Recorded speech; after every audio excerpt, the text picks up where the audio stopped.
Hal terakhir yang Yesus perintahkan kepada murid-muridnya adalah pergi kemana-mana dan mengajar semua orang untuk menaati semua yang Dia perintahkan. Tapi bagaimana caranya? Bagaimana mungkin 11 orang Yahudi yang tidak berpendidikan dan tidak canggih dapat memuridkan orang-orang dari berbagai budaya dan bahasa di dunia? Mereka tidak punya uang, tidak ada daya, tidak ada organisasi, dan tidak ada pemimpin. Dan yang lebih buruk lagi, mereka adalah orang-orang yang terbuang dalam masyarakat dan agama mereka sendiri. Para murid tampaknya tidak memiliki apa-apa, namun mereka mengubah segalanya. Apa yang mereka miliki adalah pengalaman yang mengubah hidup mereka bersama Yesus, sebuah kesediaan untuk taat. Kuasa Roh Kudus. Oh ya, dan banyak kontak. Apa yang kita sebut saat ini sebagai jejaring sosial. Inilah yang terjadi, semuanya dimulai dengan doa. Kemudian datanglah kuasa Roh Kudus pada hari Pentakosta.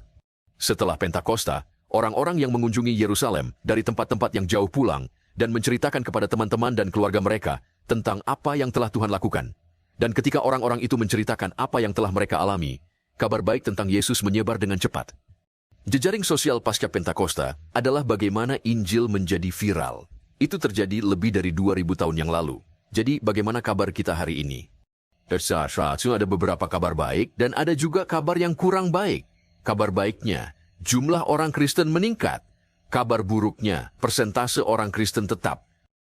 Jadi apa masalahnya dan bagaimana kita dapat mengatasinya? Masalah terbesar tampaknya adalah tidak semua orang yang percaya kepada Yesus benar-benar menjadi pengikut Yesus yang taat. Tugas utama menjadi murid Yesus adalah membuat lebih banyak murid. Tetapi tidak banyak orang yang melakukan hal itu saat ini. Pada abad pertama, yang menciptakan revolusi rohani adalah murid-murid yang memuridkan. Puluhan menjadi ratusan, ratusan menjadi ribuan, dan tidak lama kemudian, ribuan orang telah berlipat ganda menjadi jutaan orang. Semua itu terjadi karena orang-orang biasa menaati apa yang diperintahkan oleh Yesus dan mengajar mereka yang merespons untuk melakukan hal yang sama. Kami pikir ini adalah sebuah ide yang sudah tiba waktunya kembali. Kami menyebutnya sebagai gerakan pemuridan atau disingkat DMM.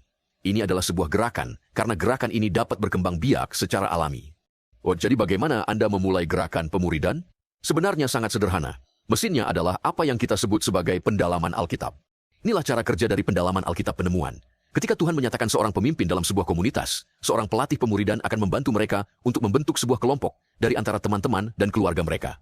Kelompok ini memulai proses interaksi langsung dengan firman Tuhan. Formatnya sederhana. Apa yang dikatakan dalam ayat tersebut?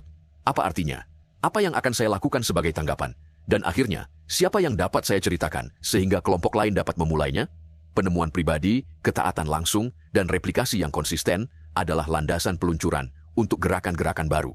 Setiap individu memiliki lingkaran pengaruh yang unik. Tidak ada dua orang yang persis sama, tetapi lingkaran setiap orang tumpang tindih dengan lingkaran orang lain. Titik-titik persimpangan adalah tempat di mana gerakan dimulai. Tidak peduli apapun negara, bahasa, atau budayanya, orang-orang berbagi apa yang penting bagi mereka dengan orang-orang yang mereka sayangi. Biasanya, ketika kita memimpikan masa depan, kita ingin meninggalkan yang lama dan merangkul yang baru. Namun, mungkin ketika kita membayangkan kembali bagaimana menyelesaikan amanat agung, kita perlu kembali ke awal mula semuanya dimulai. Para pengikut Yesus yang mula-mula mengubah dunia melalui ketaatan yang sederhana dan jaringan yang alami. Kita menyaksikan hal yang sama terjadi hari ini. Sejak bulan Maret, sudah ada 500.0 pengikut baru Yesus yang bergabung dengan mosaik bangsa-bangsa, suku-suku dan bahasa-bahasa di sekeliling takhta melalui proses DMM kami. Itu adalah jumlah murid yang sangat banyak.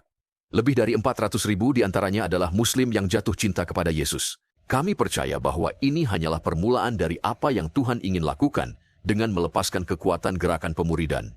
Seperti yang terjadi pada awalnya, hal ini akan terus terjadi sampai akhir. Orang biasa yang melipat gandakan murid dalam jaringan alamiah mereka adalah rencana Tuhan untuk menyelesaikan amanat agung.